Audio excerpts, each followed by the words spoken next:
The following program contains scenes and language of a frank and explicit nature. Viewer discretion is advised.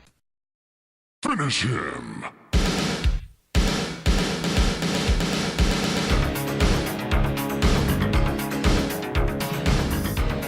All right, what's up, everybody? We are here on our first show of MMA Mondays, and we are here kicking it with Mr.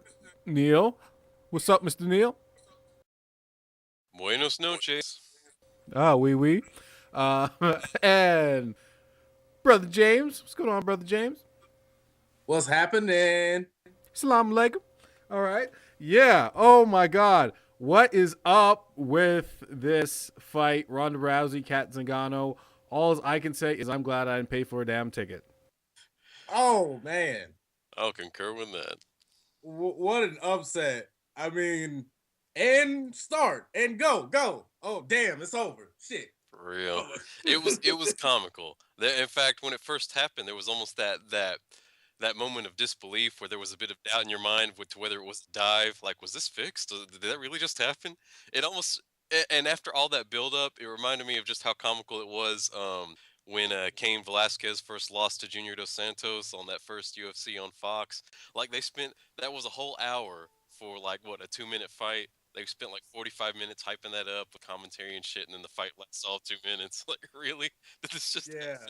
I mean, they went into these fighters' social lives and Right. they gave them all this kind Hype. of background, like almost like how on Floyd on 24/7, how they do Floyd Mayweather and his family, and then they did that to these MMA guys in the UFC, and then all of a sudden you get to the fight and it's like, dang, now Right. you did all of that work.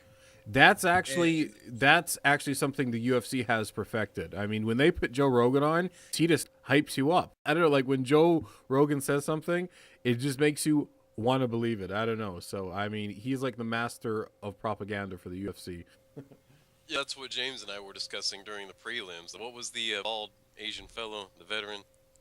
Yamamoto? Yeah, Yamamoto. We were talking how he's, even though the stats during the tail of the tape showed how old he was, how small he was at the size disadvantage, and all this other shit. Basically, billing him as the underdog in the fans' mind who's watching this. Rogan still kept trying to like hype the dude up to make him seem like a legit threat. Like, oh, he's such a veteran. He's got 40 wins under his belt. Blah blah blah blah blah. I know, 40 wins, 10 losses. It's like, dude. 11 now. Thank you very much. Oh yeah, 11 losses. That's not too bad of a record. He got tapped out via sleeper hole. Speaking of tap outs, what the fuck is up, Josh Koscheck? Retire. Please. My God. Please go off to the nursing home and eat your cream of wheat for breakfast every morning. Shit. That was pathetic. I knew about halfway through round one that he didn't have it. I mean, he was a good fighter, but I don't know, gone. I mean, I don't know if he just is not training as hard or if it's just, you know, his time has passed. But yeah, Josh, if you hear this, turn it in, bro, or go to Bellator. Go to Bellator. Yeah, trying to get all these MMA fighters to Yeah, exactly. for interviews, and some of them ready to work for Bellator. Yeah. Speaking of Bellator, Yes. how about that Kid Shamrock and Kimbo. Kimbo Slice? Yeah. Fight? Shamrock in his 50s now, still fighting. Unbelievable. I don't know. It could go either way with that fight. I mean, because I don't think Kimbo so. has I don't think so. Kimbo's gonna destroy him. Yeah.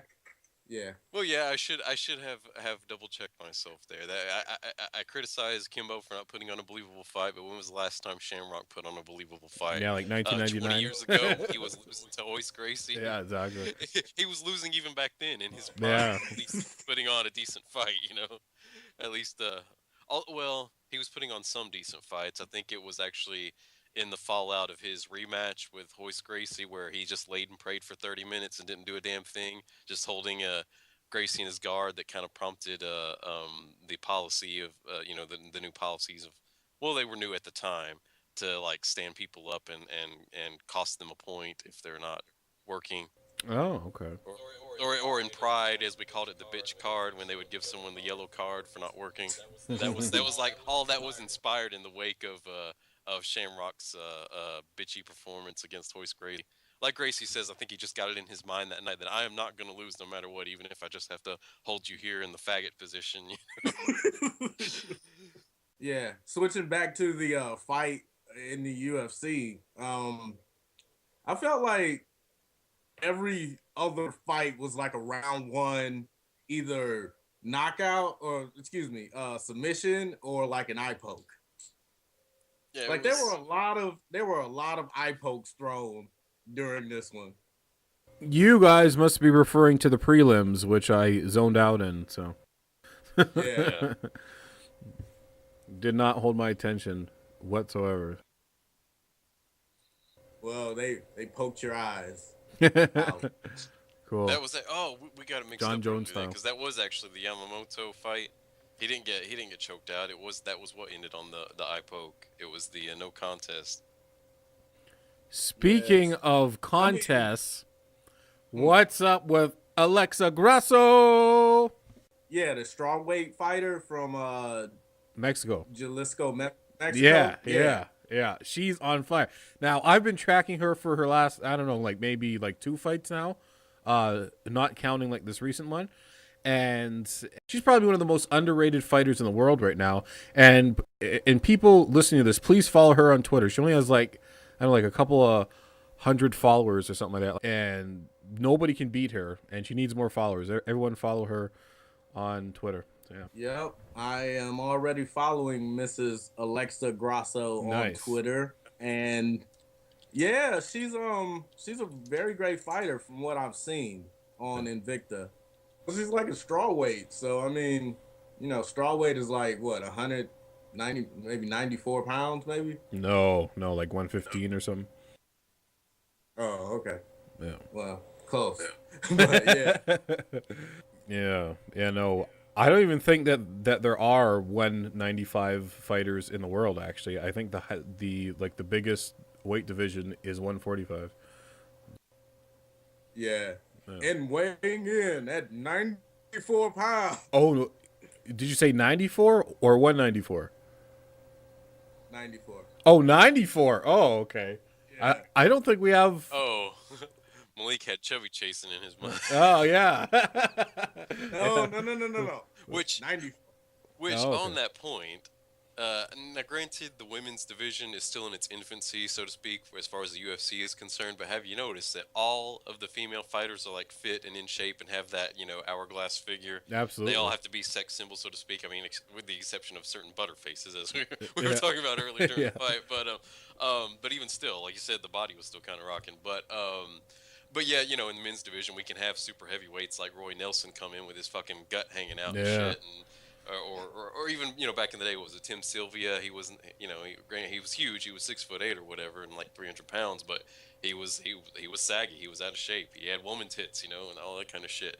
We have yet to see any female fighters like that come in, and I have to wonder if that's not one of the reasons that, like you mentioned earlier, that the weight division, the upper limit cuts off at around 145. Right. Like we could have like 160, 180 pound girls come in and fight, but I think that's part of the marketing machine, like the business aspect of behind the UFC, the politics and all that kind of shit. Like, well, we could let in fat just to come in and fight, but who would want to watch that?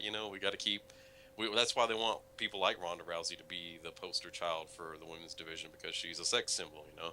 The whole marketing scheme of how you market women and how you market men is just totally different. The psychology of it, You could market a Roy Nelson if he were your champion, which thank God he's not actually, but if he were, you could still kind of market that, because the whole image of how you market men and market women is totally different.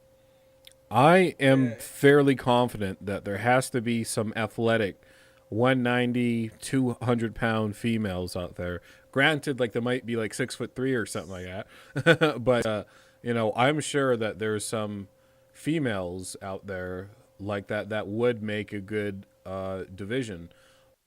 And yeah, I should probably clarify to the listeners, when I say fat chicks, I don't necessarily mean like even Roy Nelson. In case fat, but he's in shape, at least compared to, well, he has to be. He's a fighter, you know, compared to the general populace. He's definitely in shape. Right. But even compared to other MMA guys, I mean, he's got muscle underneath there, under a heavy layer of fat, you know. And when I say fat chicks, I'm just like being, you know, colloquial, I guess is maybe the word I'm looking for. But, you know, there are stocky women who, you know, they just don't have the hourglass figure, but they are very athletic. They just have like a kind of a stocky look to them. So yeah, you know, I don't necessarily mean that they're fat slobs, you know, like, you know, who are that big because they've had 5 children or whatever, you know, and are approaching middle age. Or whatever. I mean, like if you watch like some Olympian judo fighters, like some female Olympian judo fighters, they have kind of a mannish, dykey-ish, you know, kind of build to their frame, but they're not necessarily what I would say fat. They're just like stocky, you know. Yeah. Yeah, well, I support it. That definitely has my vote. Yeah. You know, and then I'm pretty sure we saw Ronda Rousey come out in UGG boots. And I thought that was, you know, like she wants to like kind of ride in between. She almost kind of wants to play the dandy to where it's like she's like a woman and she wants to keep her femininity with the UGG boots, but she still will probably tap me out, knock me out, you know. So yeah, you took the words right out of my mouth. She's kind of like a they call that a dandy, of where like she's riding right in the middle, and like I think that's one of her appeals also, is that she is not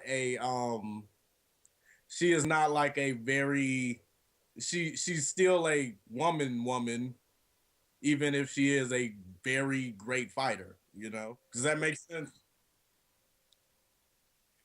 Oh yeah, like I mean, like she was doing like you know, yeah, like magazine like shoots. I think she like might have done a topless shoot too. I mean, yeah, she's very girly. Full nude, actually. Oh, okay, right, yeah. I mean, yeah. Which was another thing, kind of going back to what I was saying. Like, when was the last time we ever saw John Jones or anybody, or Cain Velasquez do a full nude shoot? I mean, the whole thing of how you have to market your men and your women is just totally different. You know? Yeah, absolutely. Or like, you know, even like some black fighter with like a lavender suit, like come out. You know, it's like no. You have to look tough. You can't look like real, you know, Mac-ish or anything. I got you. You can't be like flossing, you know what I mean? Like you can't come out in a lavender suit with lavender shoes on, in lavender pants, you know, like. I would come out rocking a pinstripe. I don't care, man. Shoot. I know. Try something different. Just with looking like Creflo Dollar. Neon pink suit. Like Piggy from Save that Friday. For the Tuesday religion show. Don't get me started on Creflo Dollar.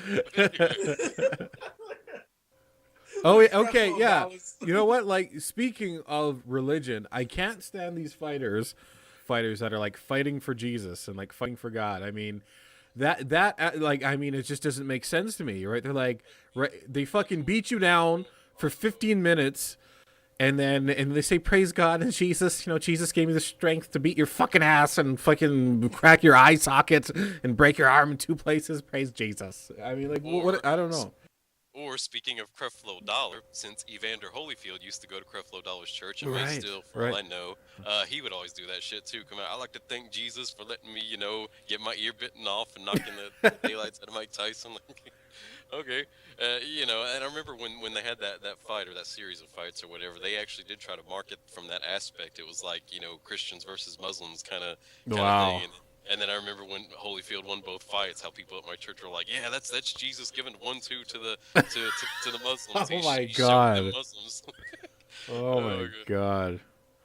Yeah, exactly. Circus. Wow. But even circling back around to MMA, yeah, I remember how I would laugh whenever Vitor would always come out there and do that. He would do his stigmata cross pose there before he would go into the fight, and I'm like, really? You think that's kind of what Jesus was dying for? Didn't he promote turn the other cheek or whatever? Exactly. Maybe, I mean, it doesn't make sense. Maybe it translates different into Portuguese. Maybe that isn't what Jesus actually says in the Portuguese translation. I don't know. Speaking of the UFC fight, of how Holmes would always use that roundhouse kick. Oh, That's my new girl right there. Holly, holla at me. Holla. Yeah. That girl was throwing her kicks like a jab. That was cool. I really like that. Yeah. I mean, I like her effort because, I mean, you know, she's like the exact opposite of like a Chris Cyborg who's, you know, almost kind of like a brawler. Right. You know, right. Yeah. She's more lightway. Yeah. Well, she's definitely. more like, you know, and then it probably like stick and jab. Annoy you more than anything. Yeah. Her elusiveness actually reminded me of Floyd Mayweather, how she just chose when to get hit, when to not get hit. And if she didn't want to get hit, then she just, like stood back and just, like landed combinations and just bounced around. I mean, it was very good. Yeah, I mean, you know, she never really gave her opponent Raquel like time to get in. Yeah. Like to rush in and start brawling. Like she would kick and then come back. Right. And kick, come back. And then kick and then come back. You know, I can imagine that being frustrating. And the one time Raquel did catch her, like she reversed it, like she used it against her. Yeah, so I think the only way you could probably stop her kicks is if you threw like a sweep out of her leg.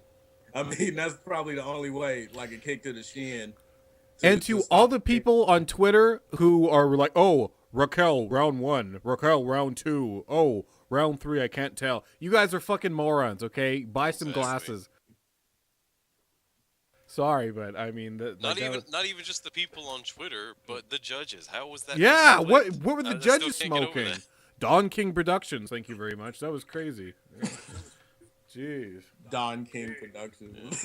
I mean, like you know, like even, you know, James, when we were talking during the fight, you know, brought up, which was a valid point, that, you know, Holmes, you know, strikes didn't necessarily have a lot of power behind them, but nevertheless, when we look at her opponent, which, sorry, I forget the names because I'm still new to women's MMA here. Forgive me to our listeners, but her opponent was still doing an even worse job. You know. So are you talking about Raquel Pennington? Yes, Raquel. Thank you. Okay. So no matter how bad one might think that Holmes was doing, Raquel was still doing much worse. So even if Holmes didn't have that much power behind her strikes, Raquel was still, you know, that much less convincing in her performance. Yeah. Oh yeah, for so sure. No matter which way you try to slice it, whether you want to be glass half empty or glass half full, it still wasn't even close. It was a one-sided fight, and so how they came up with a split decision is beyond me. I mean, I understand why coaches and like Dana White tell people don't leave it in the hands of the judges, because some of these guys are morons. So. Yeah, and yeah, you know, that's not in the UFC's hands, but yeah, that's still something that really frustrates me, is how arbitrary a lot of the scoring criteria is. It should be a little more hard line. You know, a leg kick. You know, when they significant strikes is such a ambiguous term that you can shift around as you want. You know, a leg kick should get a certain amount of points as compared to, say, a strike to the head. You know, a jab should get a certain amount of points to a cross that connects or whatever. And, you know, takedowns and shit like that. Because I remember that, and even tonight, that was kind of evident. There's still some remnants of this kind of thinking. But I remember back in the day, those judges used to get real hard-ons for a takedown. Like, a guy could get destroyed in the stand-up for a fight that goes to decision, where it's just points and there was no finish. If a fight went to a decision, a guy can get destroyed in the stand-up department, but if he got just one takedown in each round, he would win the fight. Like, I still remember those days, but even tonight, there was still kind of moments where it seemed like the judges were, you know, favoring, you know, takedowns and shit. Speaking of takedowns. Hey, that's exactly what I was going to say, but you go ahead, get this one. Yeah, speaking of takedowns, I thought, you know, the Josh Koscheck fight was Josh Koscheck, yeah. How he did the north-south choke. And I'm pretty sure that was new to him. And, you know, he had that was such a beautiful finish. Foaming at the mouth. Like, the dude was foaming. Like, I'm pretty sure somebody took a picture of that and is probably trolling him. Oh no. You know, that was on Twitter going viral within 5 minutes of that choke happening. I mean, I retweeted that picture on Twitter before the next fight started. Yeah, absolutely. Yeah, that's terrible. Yeah. Well, no, you couldn't have asked for a better send-off for Koscheck because he's always been the asshole. He's always a genuinely dislikable guy. But I forget which one of you made the comment earlier that there was a time when he was a good fighter. I would actually probably disagree with that. I think it was all more about his character and his persona, and he could almost like Chael Sonnen. He could talk himself into fights and kind of give this mirage that he was a better fighter than he was. Not to say that he didn't have his times where he could win fights, but if you look who he would win against, it was always tomato cans, like people who were over the hill or weren't really big name fighters. Whenever he got a fight that was actually a marquee fight, he couldn't deliver. So I'd always say it was more of a mirage. Or even like I said, back in his earliest days when he first got into the UFC, he was more of a lay and pray fighter. He would win his fights, but it was the lay and pray style, and then he had to learn how to strike and shit. But yeah, I always say he was a bit, even in his prime, he was a bit overrated, and it was more smoke and mirrors kind of thing. It was more his persona that he played. To use a pro wrestling term, he played the heel, so to speak. Anyway, that's my thoughts on that. I've been watching MMA events for years, and I've been to a bunch of events, and the most loudest event I've been to was George St. Pierre versus Josh Koscheck. I went to a local sports bar, and that was the craziest fight ever. Yeah, but George whipped him, so that was a good one. Yeah, I can imagine, being in Canada, and it's a whole different fight there than it is in America. I bet, huh? Yeah. Yeah, I'm like, yeah, we know of George Rush St. Pierre, but he's not like a huge thing.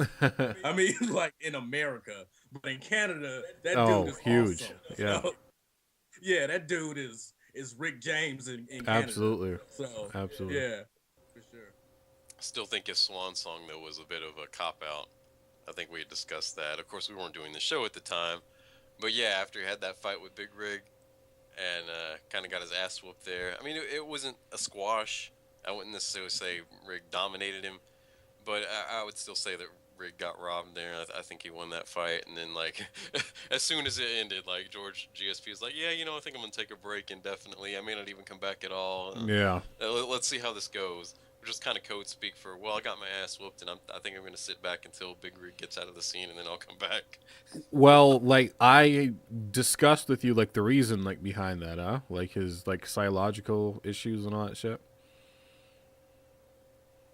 No, you did not tell us that. No. Okay. He, like, suffers from, like, extreme obsessive compulsive disorder. Oh, and why was that such a taboo thing for Dana? I don't get it. That doesn't seem like a big deal to me. I'm not sure. I don't know. I guess maybe there is a demographic out there that would say, oh, well, GSP is a sociopath, psychopath, Yeah. whatever. But yeah. I don't know. I mean, if you're in the fight game, that seems to me like a pretty damn good approach, and his body of work speaks for itself. Right, yeah. I mean, and his would crediness it really matter? Created his genius. And would it really matter? I mean, it really doesn't matter if you were schizophrenic or not. The fact that you are a very good fighter, I mean... Well, that's a little different.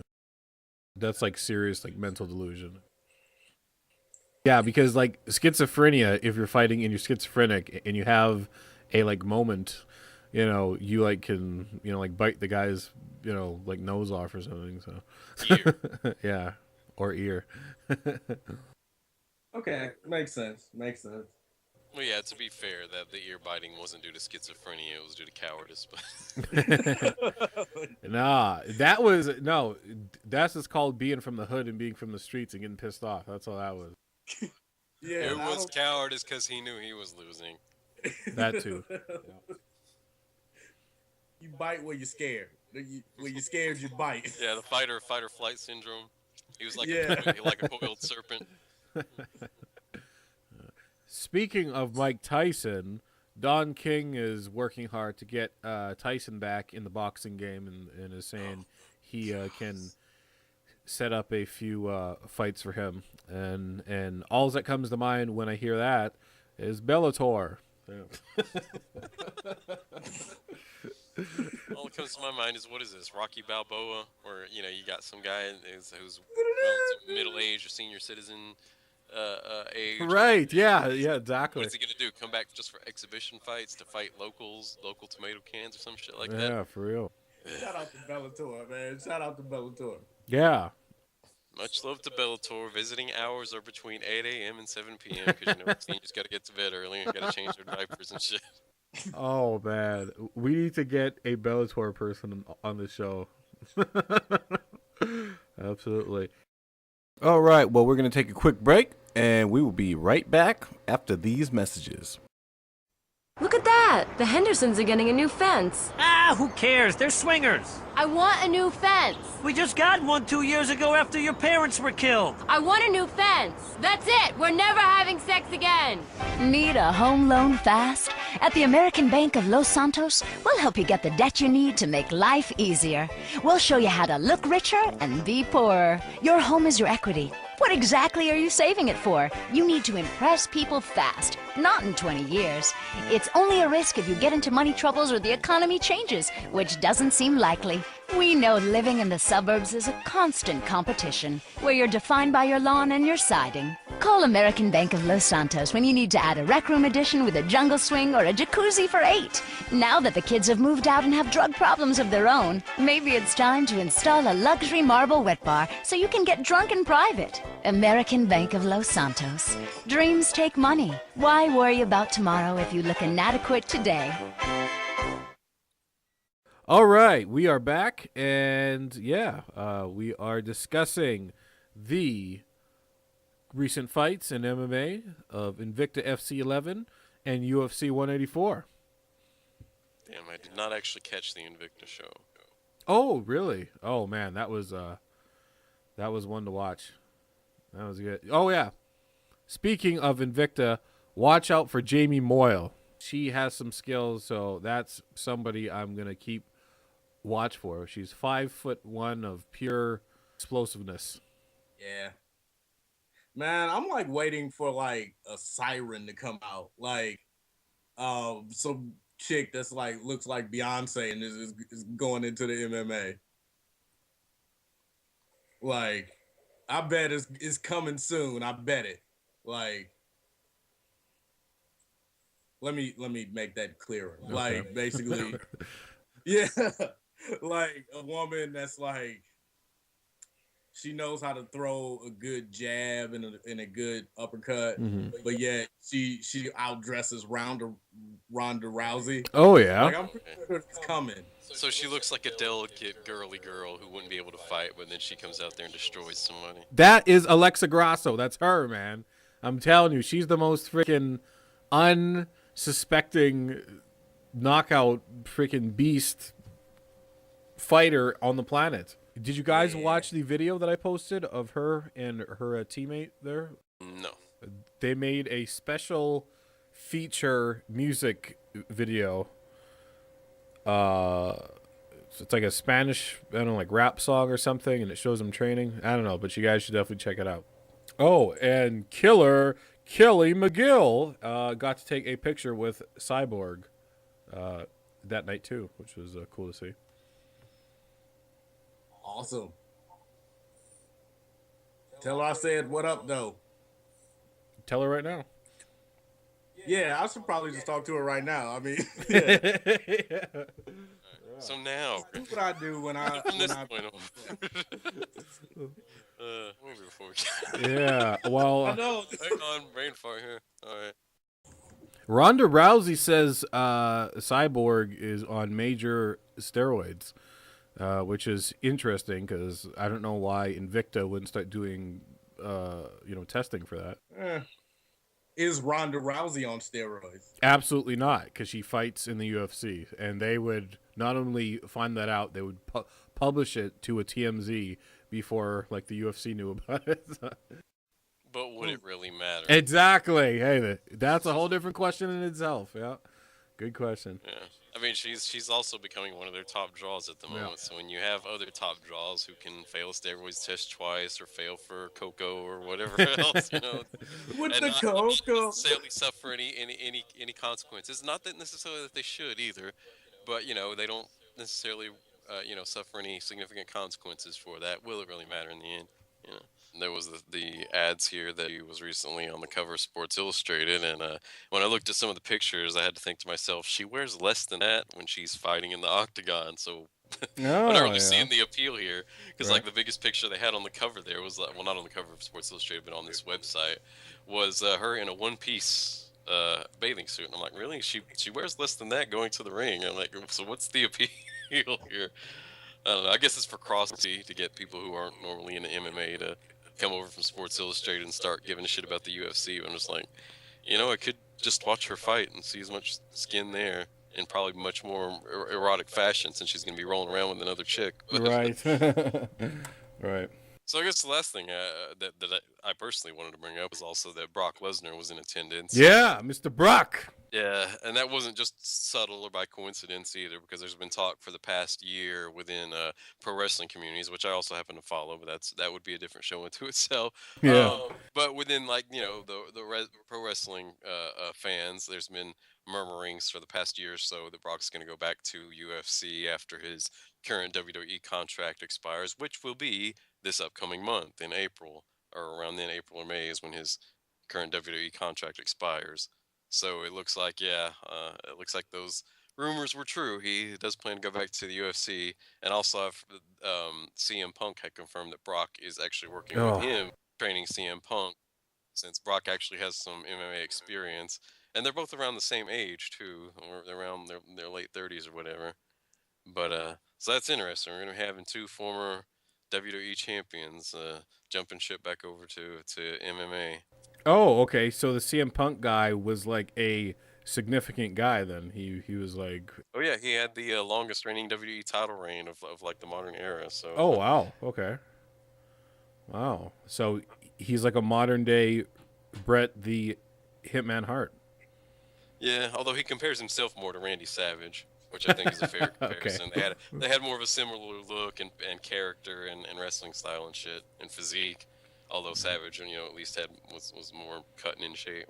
Personally, I would love to see a boxer do a crossover. I mean, I guess we did have James Toney, and Mayweather's been talking about it for like 9 years now, but he still hasn't stepped foot into the cage. So you would have to pay Mayweather in order to do that. Yeah, right. Yeah. Pay Mayweather. Man, okay. You would have to pay him $1 trillion to do that. To touch on Mayweather quickly, they're saying that the pay-per-view alone is going to be $100 a pop, like for the pay-per-view. It's going to be like the highest paying like pay-per-view in like history. I can't even imagine how much the front row like seats are going to be. They're going to be like $50,000 or some shit.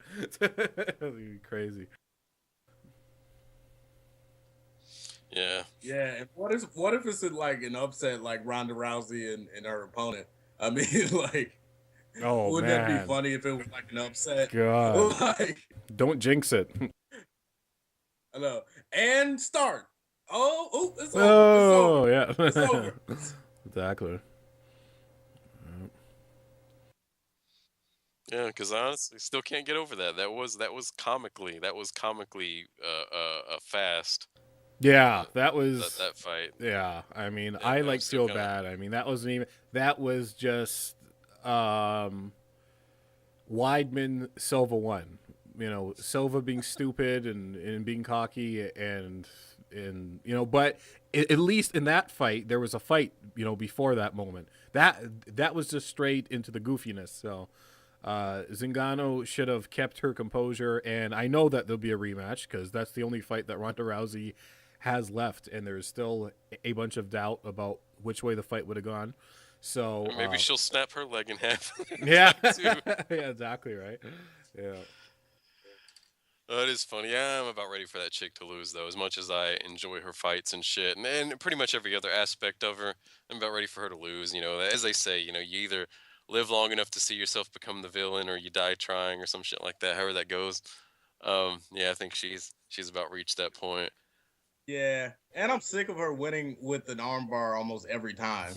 Like, she almost all the time wins with an armbar, and it's like, okay, we get it. You are master of armbars. We get it. And is that more a slight against her or to her opponents for being that stupid? Do you not know that she's going to pull that out every single fight? Can you not prepare better for that? Instead of losing to it in the first 14 seconds? Really? I know, like, who's to blame? Like, the person that, doesn't train for that armbar, or the person that does it every time? For one last reflection on that fight was that the cat was hyped up as like she was going to be the biggest threat to Ronda Rousey so far, and she's undefeated and she's the #1 contender, so she's supposed to be the second best fighter in the world, right? And for Rousey to destroy the second best fighter in the whole world in just 14 seconds like that just shows like the huge gap there is between her and the rest of the competition. I don't want to take away nothing from Rousey. I mean, she took that win and she just took the fight. I mean, she like seen the spot to do it and she took it and she capitalized on it. But if there was an actual fight, who knows? Things might have went different, and hopefully multiverse theory is correct, because Zingano is a champ there because she didn't like screw up. So. But in multiverse theory, I'm the women's champion in one of those universes. So that you know what? Okay, well that's a whole different show, but that could or could not be the case. But yeah, save it for free talk. Yeah, exactly. All right, but I think we're gonna wrap things up. This is MMA Monday, and this is Brotha Malik, aka Malik Canada. This is James, aka JP. And this is Fuck You. Oh, snap. Oh. Signing from off. Patusan. All right. All right. And we out. Peace.